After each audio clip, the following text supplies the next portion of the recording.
Hi, everybody. This is Alisa Rettschlag. Tom Dabrowski was going to present this part of it, but we're having a little bit of technical difficulties with uh, Zoom, I guess, on his side. So this is part 2. We presented part 1 2 weeks ago, but it should have been sent out to you guys. So we'll just get going. Oh, shoot. Let me see if I can. Hey, Kelly. Oh. Yep, I'm here. Do I have any controls over the slides or? You should, yes. Okay. Yeah, there we go. Okay, so just a little bit about ITA again, Idaho Trails Association. It was founded in 2010 out of a need to keep hiking trails open for everybody.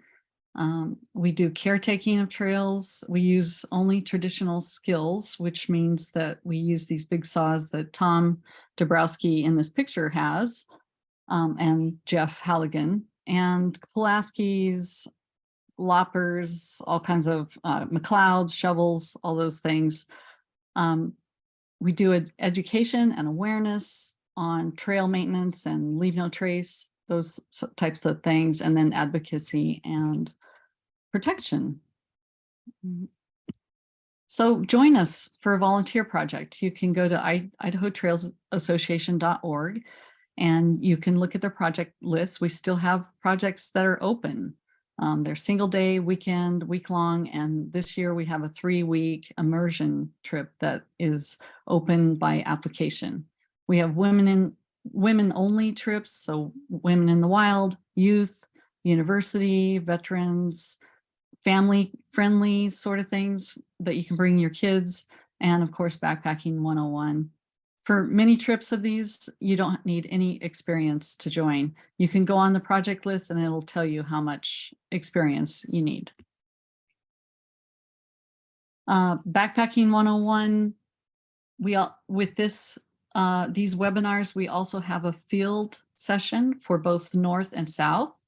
So Northern Idaho is at Navigation Trail on June 24th through the 25th. I don't know if there's any, I haven't looked lately if there's any spots left open, but you can certainly sign up for the wait list. People always drop out at the last minute. And down south here, we have Marsh Creek, which is July 15th through the 16th. It should be really fun. And Backpacking 201, Lake Creek, August, and there's more information to come on that. So go to idahotrailsassociation.org projects. Upcoming webinars that are really interesting would be safety and first aid. One is taught by a Idaho Mountain Search and Rescue person, the safety part, and then the first aid is taught by a former or retired ER doc. Backcountry nutrition webinar, super interesting about how to pack for your backcountry adventures on May 25th. The safety and first aid webinar is May 10th at 6 p.m., all at 6 p.m.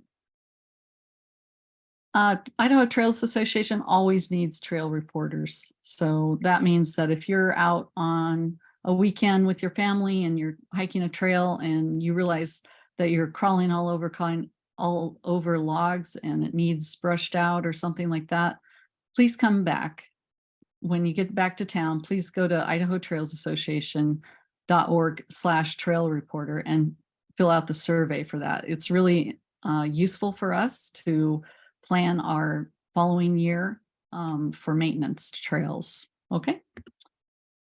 And why is ITA teaching backpacking? Well, especially since the pandemic, a lot more people are using our trails. Lots of damage to popular locations like Hell Roaring Lake, lots of places in the Sawtooth, even places like down in the desert. I noticed recently, like at Reynolds Creek, those trails are kind of suffering. And we believe that if we teach people, they will do the right thing.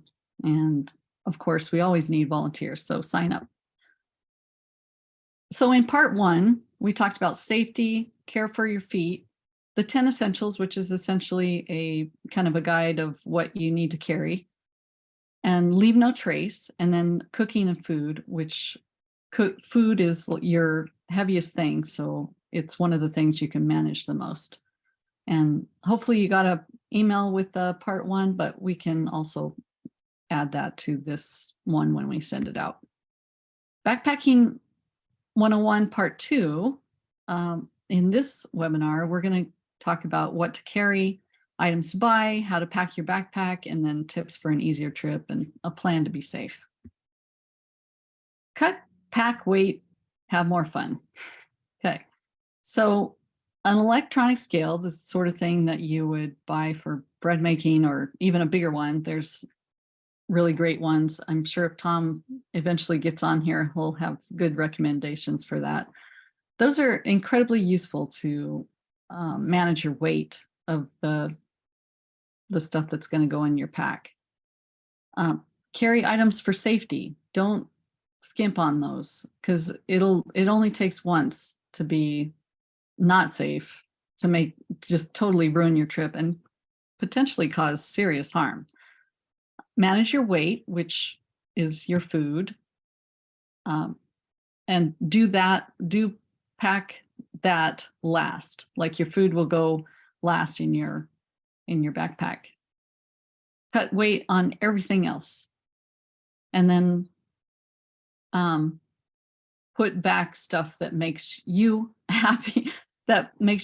For example, I do this every year in the beginning. I always choose things that I'm just like, why did I even bring this? I thought that would be cool. Like a deck of cards, which doesn't seem very heavy, but I never even use it. I end up like just carrying it the whole time. So you don't want to carry something that you're not going to use. And select a pack that will actually carry everything you'll bring. What to carry: shelter, sleep system. These are the things that we're going to really dive deep into. Shelter, sleep system, clothing, cooking, hydration, safety items, and entertainment. And like I said, just remember the 10 essentials. So a shelter, with those, you want to look for something that's tough, that withstands winds, that's not going to leak when it rains, and it's going to hold up to multiple trips and multiple years of use.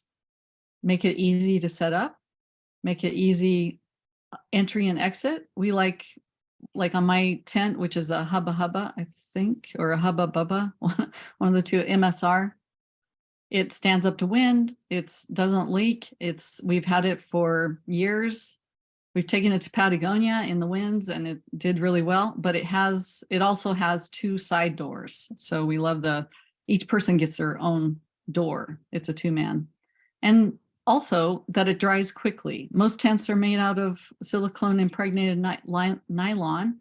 And so when you just shake them out, they literally repel the water off and they dry very quickly. And make sure that it's lightweight. Shelters can be as heavy as 10 pounds. You don't want that. Pick something that's under 5 at least.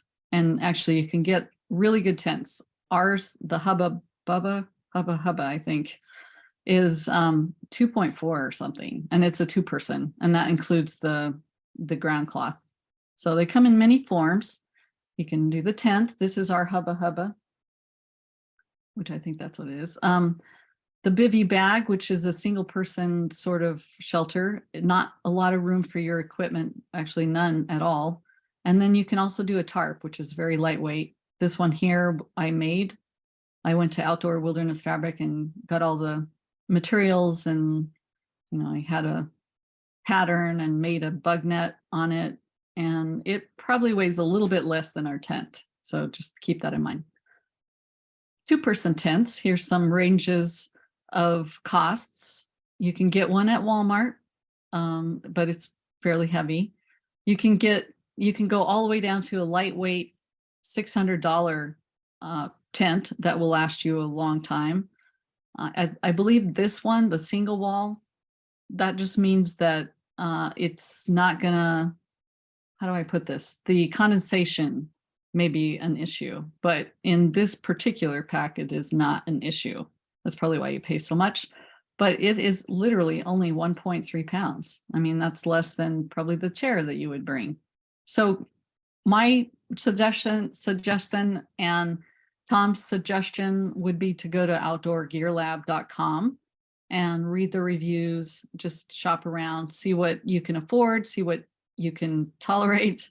If you're just getting into it, you know, you don't want to spend $600. I would suggest renting a few different types of tents early on and using them, and then deciding where, you know, which type of tent you would like to go for.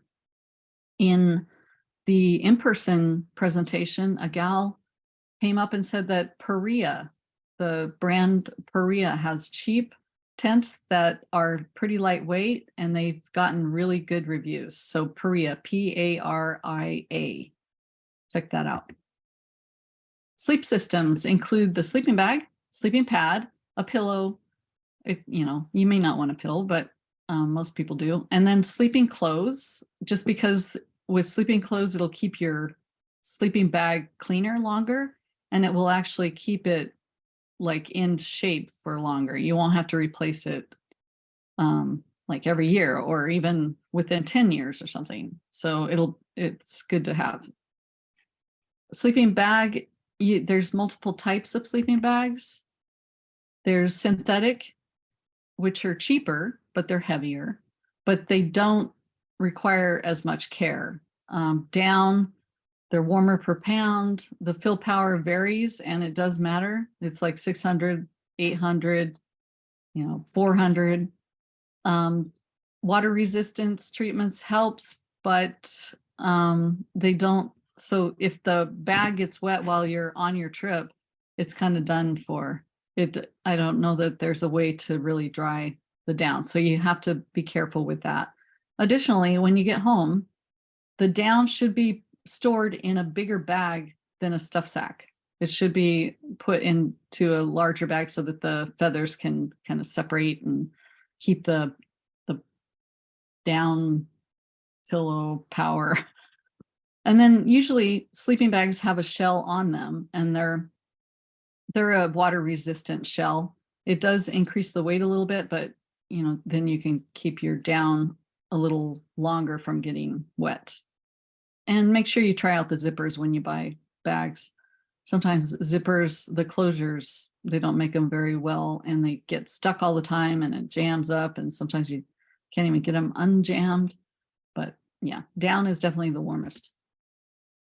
Sleeping bags and quilts. Here's another range. You can get a cheap one at Walmart, and it's not even like the Coleman. So I mean, it wouldn't take up your whole bag, but it is fairly heavy. It potentially is as heavy as your tent.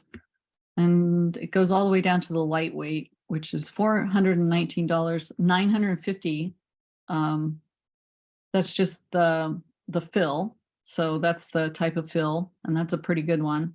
And it's only 1.4 pounds. And another thing about sleeping bags is this 30 means that it goes down to 30 degrees. Now, that doesn't mean that you're going to be warm at 30. It just means that you're not going to get hypothermic. I mean, it'll be fine. There's ways to keep your bag warmer. If it does go beyond that, you could put in a liner, like a fleece liner, or you can put over it like literally a big, like your rain gear, or even a big trash bag that you might carry, a big not industrial, but a contractor bag. Hopefully you guys know what that is. It's just a big trash bag, a big black trash bag. So anyway, about sleeping bags, again, outdoorgearlab.com. Just go there and shop around. Sleeping pads. So sleeping pads come in foam and air. The R value matters. You'll notice that when you buy it, like just look for the R value. The R value is the ability of the pad to keep you warm, keep your body from losing heat to the ground. So the higher the R value, the more insulative it is, and usually the more expensive it is. So like the little foam things that are in this picture are probably an R value of 1. And a Neo Air, for example, an air mattress, they go all the way up to like 7. And so those are good for winter camping. But I'm not sure that they would be that great for summer camping just because it's a little overkill and you're carrying more weight. It also is more expensive. Anyway, go to sectionhiker.com and they define some of these things that I'm talking about here. And they give you more information about the different types of pads and what you need for each season. So here's a range again. The cheap one, this blue foam pad that's in this picture here, $15, but you can get away with camping with that during the summer. It'll still be okay. The R value is 1. A Z Lite, R value is 2. It's still fairly cheap. I use my Thermarest Z Lite all the time. It's not very comfortable. It's not as comfortable as a air mattress.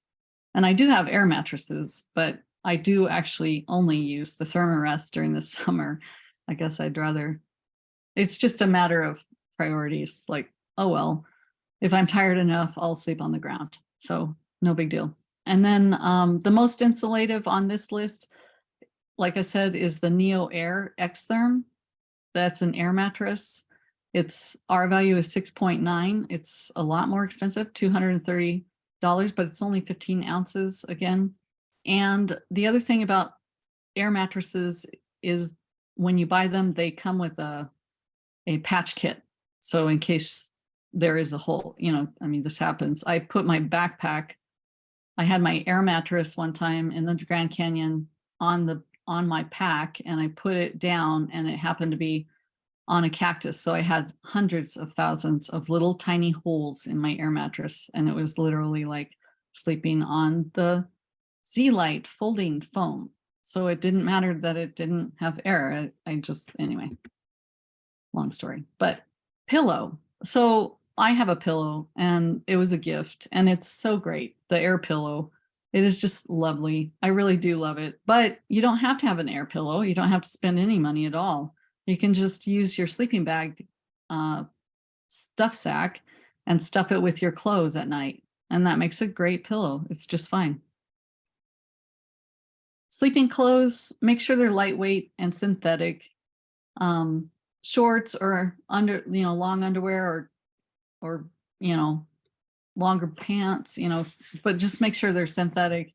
And then socks. I have a big pair of puffy wool socks that I love for in camp and in my bag. So wash your feet and legs before you get into bed, because that again keeps your bag a little cleaner. Backpacking clothes. So when you think of backpacking clothes, think of temperature and moisture management. Temperature for the sun and warmth. Moisture is like when you sweat, so you want something that wicks away, and that means no cotton. Cotton kind of keeps the moisture right next to your body. It's pretty hard. But so with backpacking clothes, I don't bring any more clothes than I absolutely need. So they are solely, I always think of it solely for warmth or sun. And really that's it. Warmth meaning like it's wicking the moisture away and it's keeping me warm. So my puffy, my Patagonia Nano Air or whatever it is. And then sun would be like a sun shirt or long sleeves or long pants. Oh, there was something else I was going to talk about with, my niece, we're going to go to Spain and she was like, well, I got to bring more, I got to bring like multiple sets of hiking clothes for when we do the Camino. And I was like, oh no, nope, you're going to hike again and again and again in the same clothes. She thought it was really gross, but I was like, you're not going to want to change all the time. And why would you bring all those clothes? I mean, you're just going to carry them. So anyway, I'm trying to convince her. Backpacking clothes. Here's some suggestions. Nylon shirt and pants, make them so they're tough and that they dry fast. The convertible pants are kind of nice because you can zip them off. Extra socks. So somebody asked me in person for a week long. I bring 3 pairs. So we're talking, yeah, every 2 days I change my socks unless they get wet, and then I change them more often, but then they dry and then I can wear them again. I usually wear them and then I turn them inside out and wear them again for the second day. And then it's a new sock day. It's always a real big celebration for new sock day. And then an insulating jacket, which would be like the Nano Air, Patagonia Nano Air that I talked about. Polyester underwear. I don't necessarily do this. I actually wear shorts, like run shorts underneath my pants, and then rain gear. Do not forget rain gear. Idaho gets 12 inches of rain a year. It may be more now. It feels like it's always wet, but a lot of people discount the rain gear because, hey, it's always sunny in July and August, but mountain storms come in fast and they can last for hours. So definitely bring some rain gear. Additionally, like I said, you can use rain gear to keep yourself warm in your bag if it's colder than what your bag is rated for. Hiking hat, stocking cap for at night in camp, and gloves for at night in camp. All for sun protection and warmth again. Camp shoes, sandal or shoe to change into once at camp, and do change out of your boots. It's not fun to just wear your boots all the time. So definitely try to bring some camp shoes. Mine are Crocs because I like my big puffy wool socks to wear in camp if it's cold. My husband wears flip-flops, but on ITA trips, there was an injury, a foot injury with somebody walking around barefoot during their off time, and they really hurt the skin between the big toe and the second toe. And it was quite a bad injury. So we actually require closed-toed shoes like the Crocs. The sandals won't do it. Anyway, and like I said, don't bring more clothes than you'll use. Insulating jacket here's a good example. Fleece is bulky, but they're fine. Patagonia R1 Air is $99. It's fairly cheap in weight.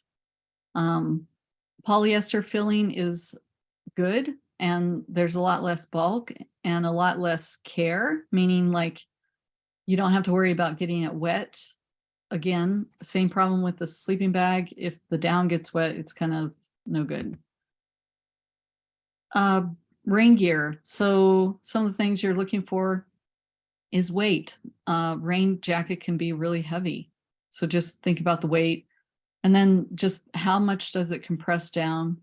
Comfort, make sure you can move around, lift your arms and stuff. Sometimes those are really confining.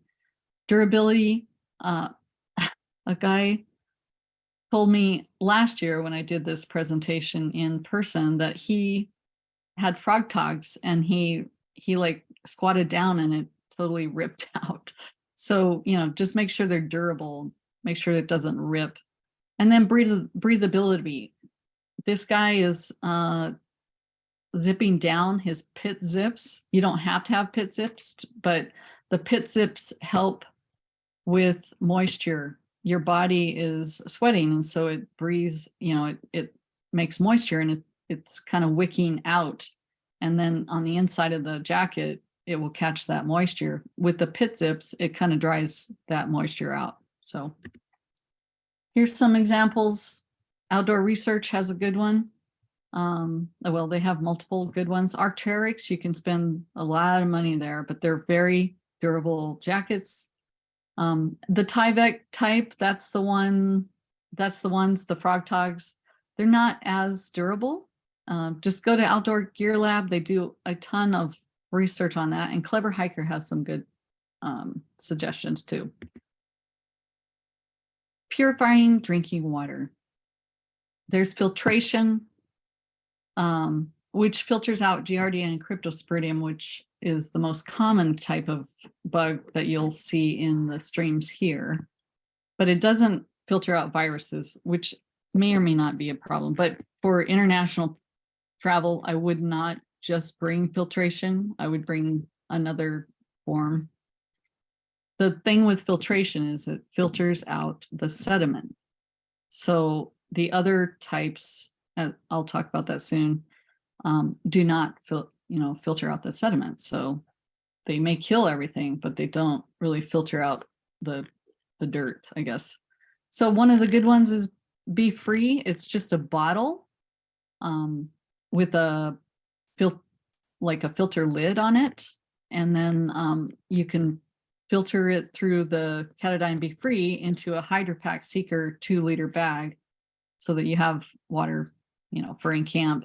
And that's fairly cheap. Those are actually pretty good. The Catadine bag is the one that comes with the Be Free, with it screwing on the top of the Catadine bag is a little fragile. There's also a squeeze, it looks like more like a life straw, a Sawyer squeeze. It comes with a 1-liter water bag. You kind of take the 1-liter bag and pull it through the water and get the dirty water and then squeeze it through the Sawyer into your bottle. And do test this stuff at home. Make sure that all works. Gravity works. The platypus, we use this all the time now. We use it, me and my husband Greg, when we hike. This is our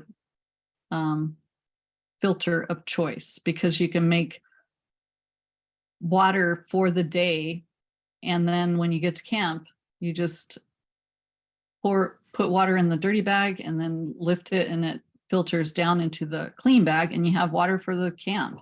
So it's one of our favorite filters. You can use chemical treatments, which are just really essentially just little tablets. They're the lightest weight filter system you can have. The only problem is it does require some time. So usually it requires 4 hours of contact. So you put it in and you wait 4 hours, but you could do that. You could fill 2 bottles, and one you put the tab in, and that's the one, that it's 4 hours, and your other one is filtered or something, and that's the one you drink for the day.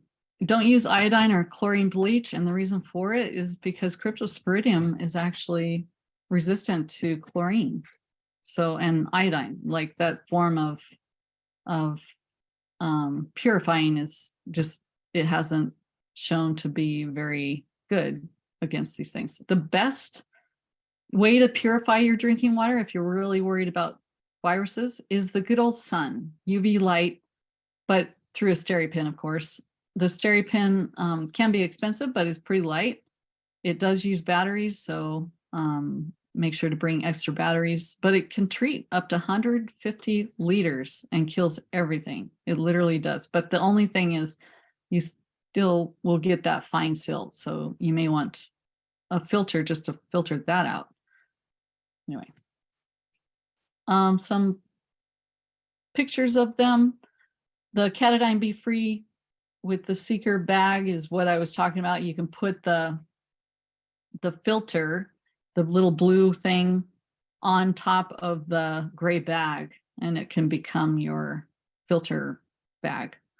The gravity work, this is what me and Greg use when we backpack together. It's just so simple, and it's fairly lightweight. And then the Sawyer squeeze is the filter that I was talking about. The little blue ones are the bags. You get the dirty water in there, and then you squeeze it into, through the Sawyer into your bottle. But if you want to take your chances, these are the things you really need to know. So if you want to just drink straight out of the stream or whatever, Giardia and Cryptosporidium take about a week to kick in.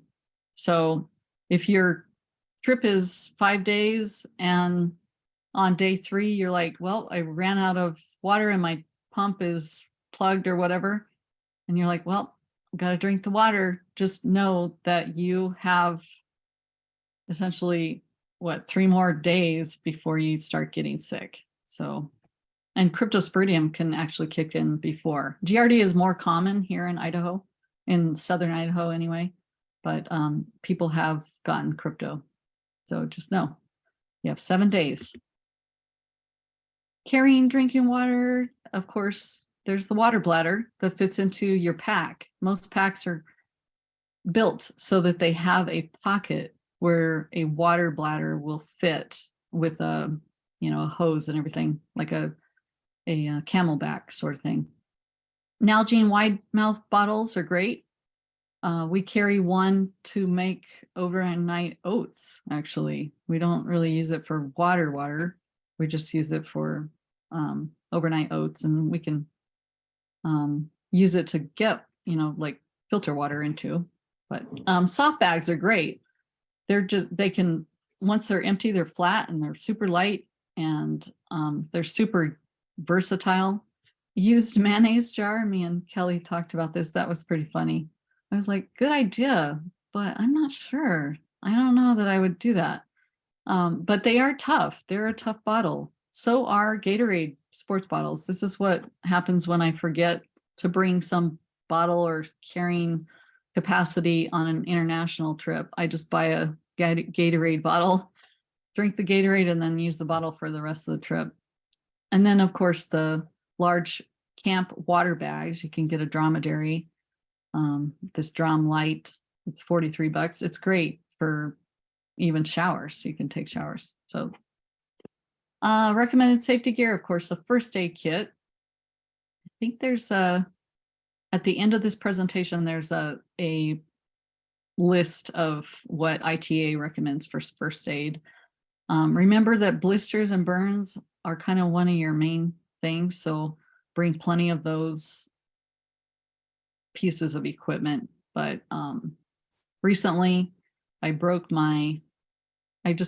mean, it was just kind of like a minor break on my wrist, but I sure wish I hadn't thrown out that SAM splint. So maybe a SAM splint would be something that you'd want to add. A headlamp, of course. A lot of them come with strobe lights. The ultralight Petzl is pretty great. Somebody asked me how much lumen. I always like a lot of lumen, and I don't know that there's any difference in weight, just a big difference in cost. So just go to, like I said, Outdoor Gear Lab has reviews on those as well.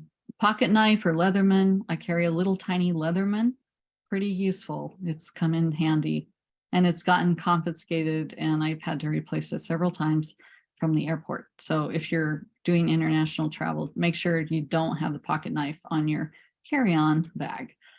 Satellite communicator, which would be a Garmin InReach or their like. It is not a sat phone. It's just a personal locator beacon. It requires a subscription, but it's well worth it. You can actually put pause on this subscription when you're not using it. They're expensive, but really, truly well worth it. I love my Garmin InReach because I can actually send Greg, my husband, messages, like text messages saying I'm in camp, I'm okay, sort of thing. And he can send me something if there's an emergency.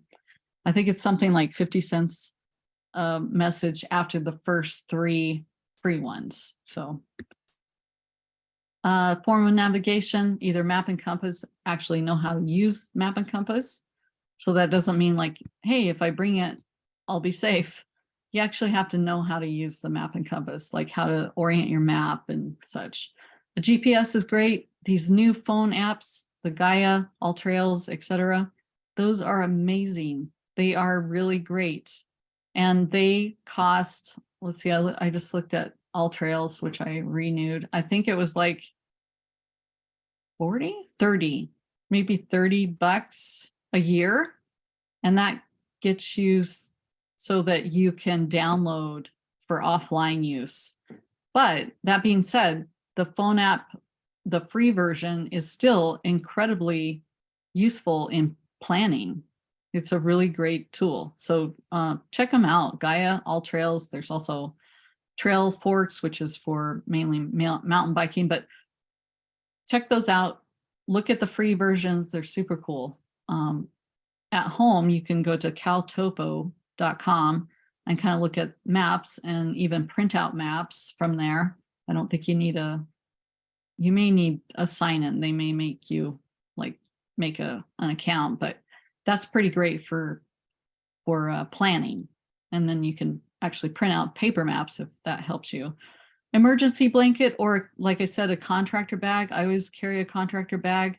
It works, it doubles as a emergency shelter, or like if you don't have rain gear or warmth, or you find some kid randomly lost in the wilderness, you can, help them with this contractor bag and keep them warm until aid comes.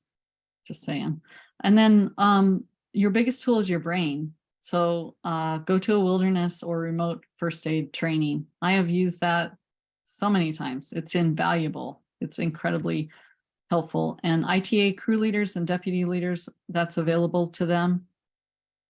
And hopefully in the future, we'll make those classes available to you too, as members of ITA.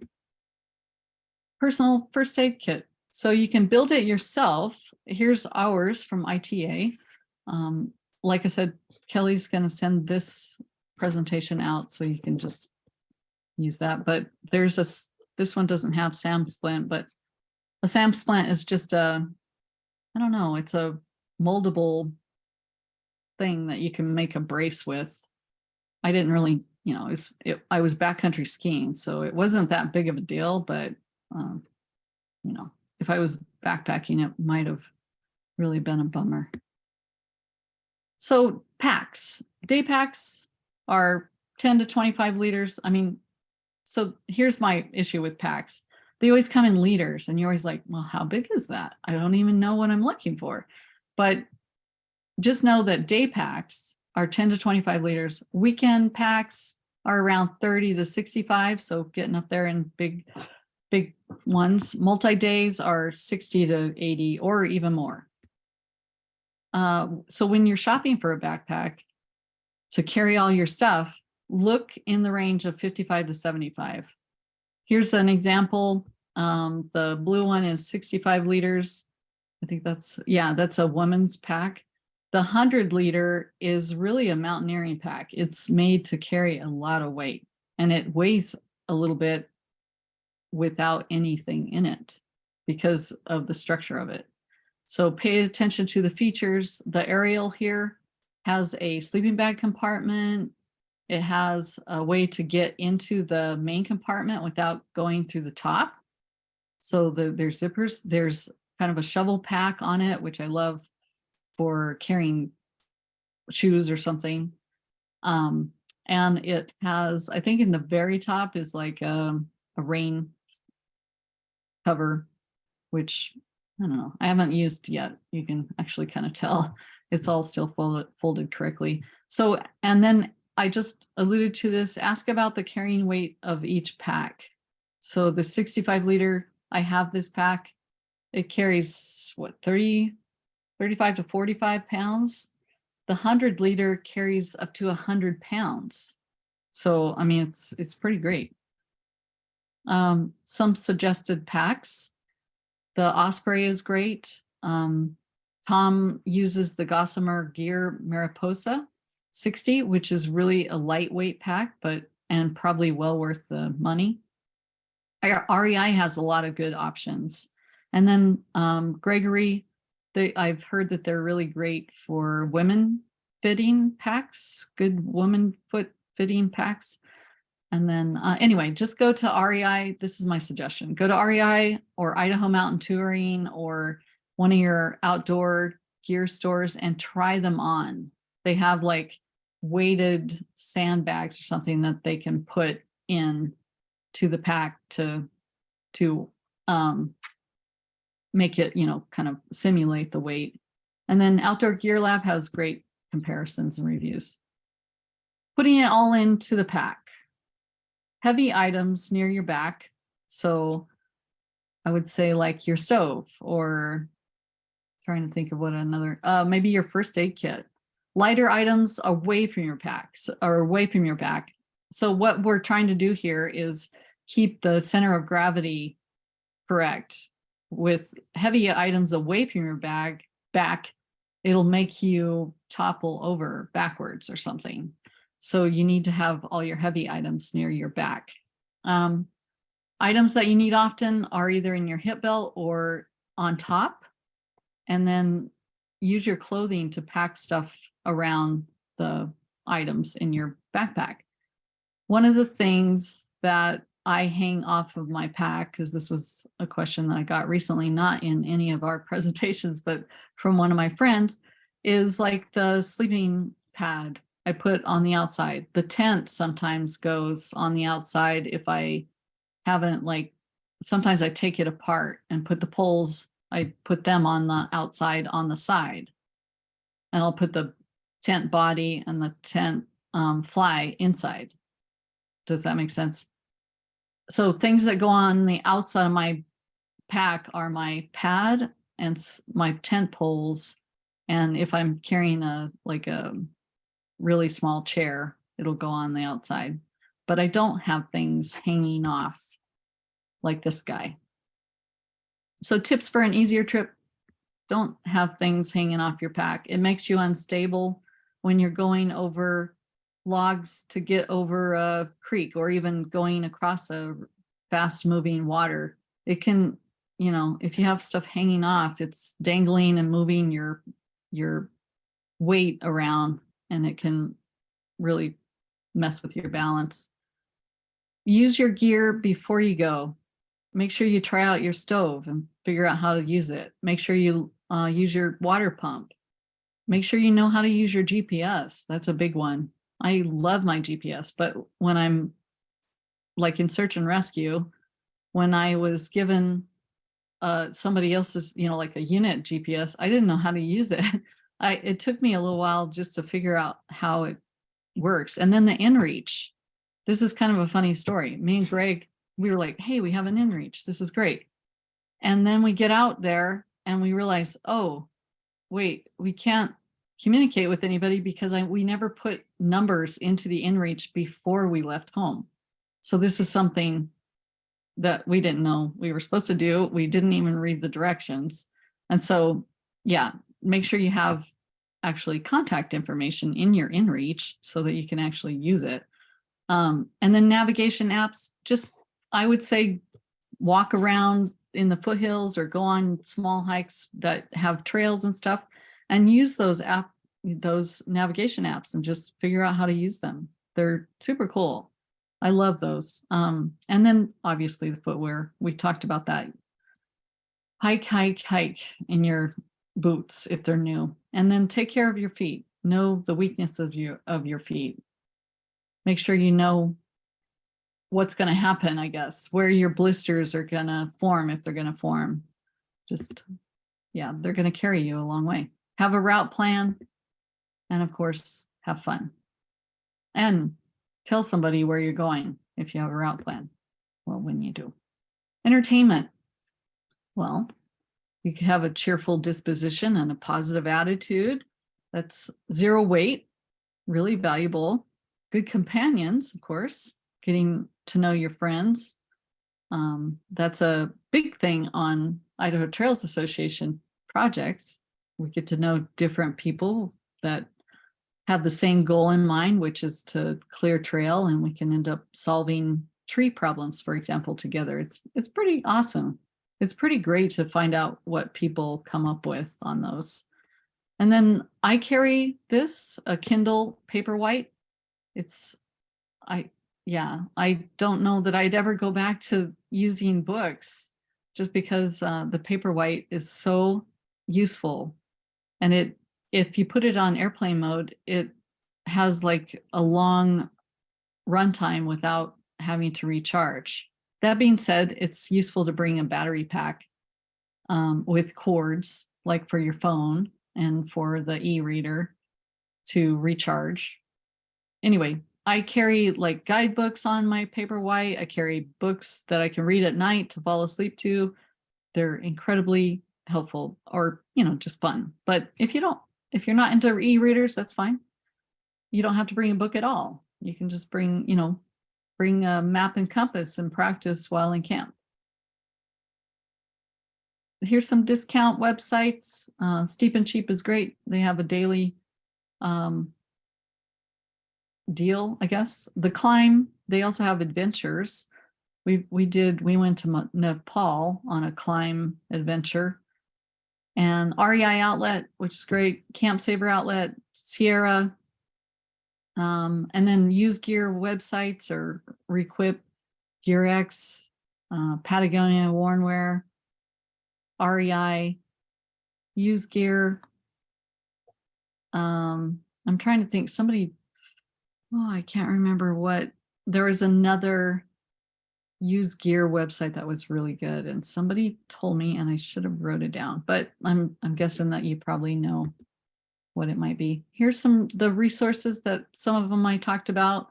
msrgear.com has some backcountry water 101 danger zones, just meaning like water quality stuff. So it's kind of fun to read about that. Maybe I'm just a geek about that stuff. IdahoTrailsAssociation.org has some PDFs that are backpacking checklists, which are really helpful to know what to bring.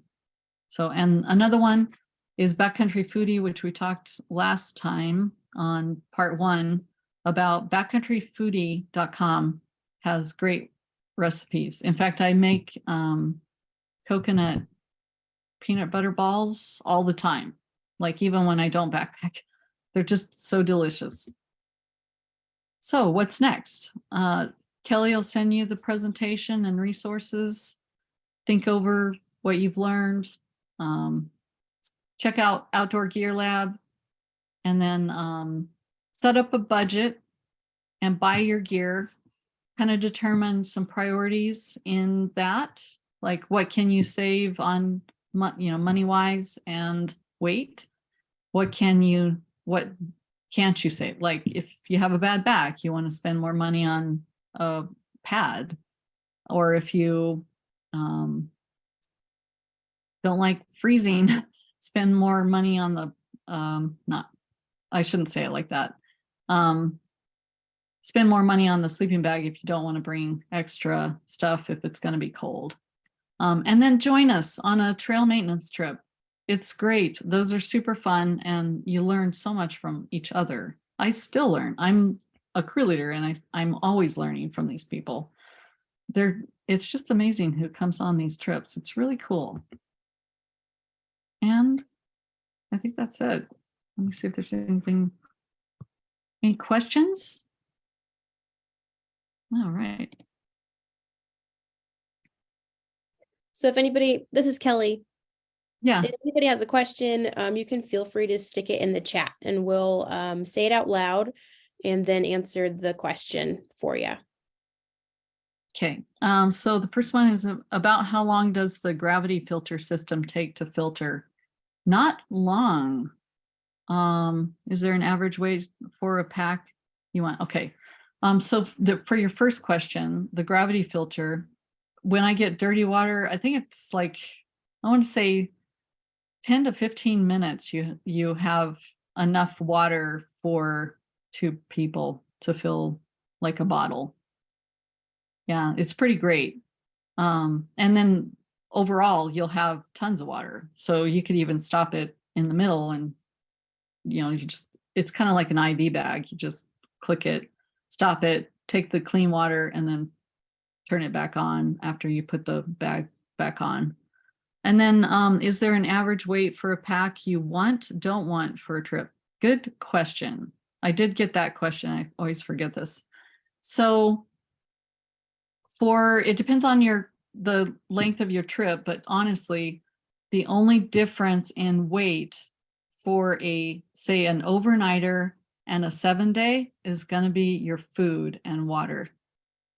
Really, because you're bringing, you bring a little bit more clothes for a 7-day, but it's not going to make a huge difference in your weight. So for example, a 7-day trip for me without, outside of ITA, because ITA has tools and such that sometimes I rack on my pack, so it makes my pack a little heavier. But for a 7-day, usually my trip would be like, pack weight would be like 30, between 30 and 35.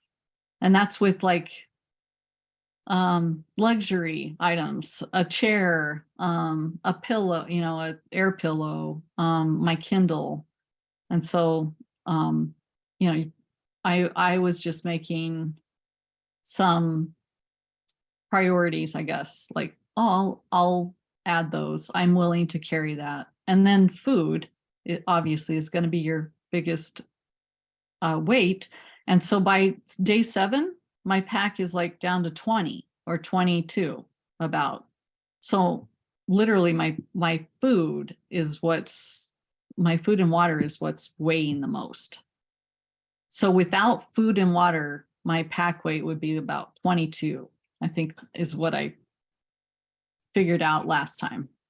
Bears and mosquitoes, what to bring for bears and mosquitoes. So bears, I have only encountered twice, I want to say. They're pretty skittish in the wilderness here. Along the middle fork of the Salmon and in highly used areas, bears are a problem. So for bears, I would bring bear spray. I would bring bear bangers. They have bear bangers where it sounds like a gun and they get scared from that. That's a pretty good one. For your food, I would bring a bear barrel and to put your food in. We followed a bear down Marble Creek one year and we ended up seeing it, and then it saw us and it ran away. So it wasn't a big deal. But in the Olympic Peninsula, bears during the fall, bears were like hoovering huckleberries, and they didn't even give us the time of day. They literally like passed us. We were within 10 feet of them and they didn't even look over. I mean, we were terrified, but nope, they didn't care about us. So some of you have had bear encounters where they've like charged or done something. I would say take every precaution in that case. So if you're afraid of bears, just plan on bringing bear spray or bear bangers. Those bear bangers are really great. And then mosquitoes. Yeah, mosquitoes can be bad. Mosquito spray, they have different types. Some are less toxic to you, but they don't work as well. So you just have to try either. I kind of tolerate some of it. I usually do as much as I can where I'm wearing clothes and just sweating in them to get the mosquitoes to stay away from me. But eventually, always, I have to put the off on, spray the off on, or something similar to that. So yeah, sadly, I don't have a really good answer for mosquitoes. And then let's see. Thank you very much, sharing. Oh,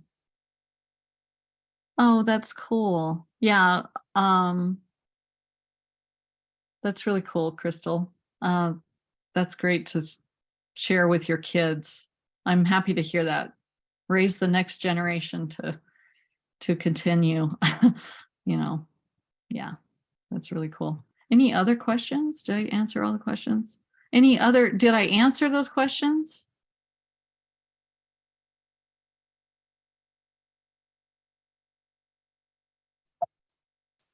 Okay. So I think you answered them really well, Alisa. I'm going to jump in and just say yes. I think you did. I know nobody can talk. They're like, I can't. No, I know. It's okay. Well, Alisa, thank you for jumping in and doing the whole presentation. Tom was supposed to join and he had technical difficulties.